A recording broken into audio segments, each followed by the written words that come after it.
सीधा साधा बालक है, अपनी काम से काम ध्यान रखता है, बिजनेस में अपना काम है उसका। सीधा साधा बालक है, बिजनेस करता है, लेकिन बिजनेस के अंदर जो काले कारनामे ये सीधा साधा बालक करता है उसका क्या? उस चैट से स्पष्ट है कि ये कहीं ना कहीं इलीगल रिलेशन बनाने का या प्रयास करवा रहे थे। अब पिताजी की बात सुने या डीजीपी साहब की? यहाँ बात हो रही है पूर्व बीजेपी नेता विनोद आर्य के बेटे पुलकित आर्य की।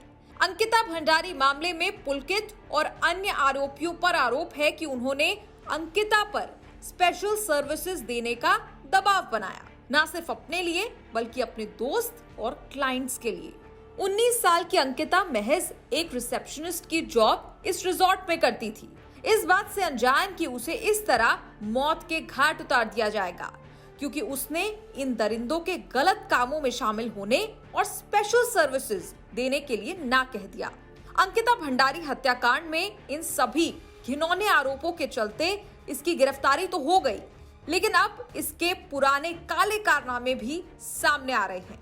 आरोप है कि अंकिता भंडारी के पहले भी पुलकित ऐसे ही घटना को अंजाम दे चुका था। कहा गया कि पौड़ी गढ़वाल की रहने वाली प्रियंका 8 महीने पहले अंकिता की तरह ही ऋषिकेश के मानंतरा रिजॉर्ट से गायब हो गई थी।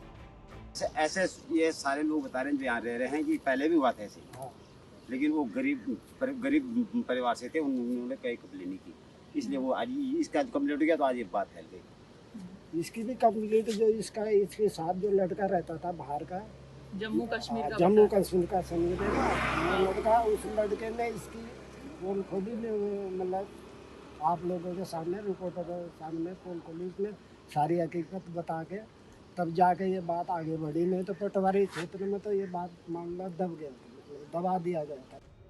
आसपास के लोगों ने ये भी बताया कि पुलकित कहता था कि नेता, मंत्री, डीएम सब मेरी जेब में है।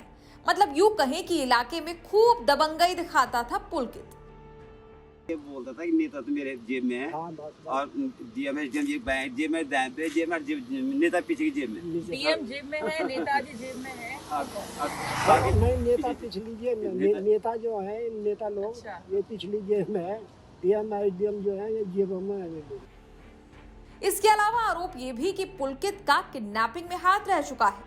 रिपोर्ट्स की माने तो अपने कर्मचारी को पुलकित ने सिर्फ इसलिए अपनी फैक्ट्री में बंद कर दिया क्योंकि उसने अपने हक की सैलरी पुलकित से मांग ली थी। बाद में एक सामाजिक कार्यकर्ता की मदद से उस कर्मचारी को किसी तरह छुड़ाया गया। इससे पहले साल 2016 में मुन्ना भाई कांड में फंसा था पुलकित। कहा गया कि पुलकित ने अपनी जगह किसी और को आयुष प्री मेडिकल टेस्ट में बिठाकर परीक्षा पास की थी। इसके बाद उसे ऋषिकुल आयुर्वेदिक कॉलेज में BAMS में एडमिशन तो मिल गया था, लेकिन बाद में बात खुल गई। इसी मामले में उसके खिलाफ 2016 में नगर कोतवाली में मुकदमा दर्ज हुआ था। उसके जैसे 31 और BAMS के छात्र थे, उन सभी को 23 अगस्त 2016 को कॉलेज से निकाल दिया गया था। लेकिन मार्च 2017 को उत्तराखंड आयुर्वेदिक यूनिवर्सिटी के वाइस चांसलर के आदेश पर पुलकित को फिर से एडमिशन मिल गया।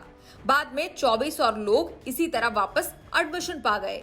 यूनिवर्सिटी के रजिस्ट्रार ने एक लेटर में इसका स्पष्टीकरण देते हुए कहा था कि इन लोगों के प्रवेश इस शर्त पर हुए हैं कि अगर वो जांच में दोषी पाए जाते हैं तो उनके खिलाफ नियमों के तहत कार्रवाई की जाएगी। लेकिन चर्चा इस बात की है कि बेटे को दोबारा दाखिला दिलवाने के लिए बीजेपी नेता रह चुके विनोद आर्य ने 2 करोड़ नकद और 1 ऑडी कार देने की पेशकश की थी। लेकिन इन आरोपों पर अब तक विनोद आर्य की तरफ से कोई प्रतिक्रिया, कोई बयान नहीं आया है।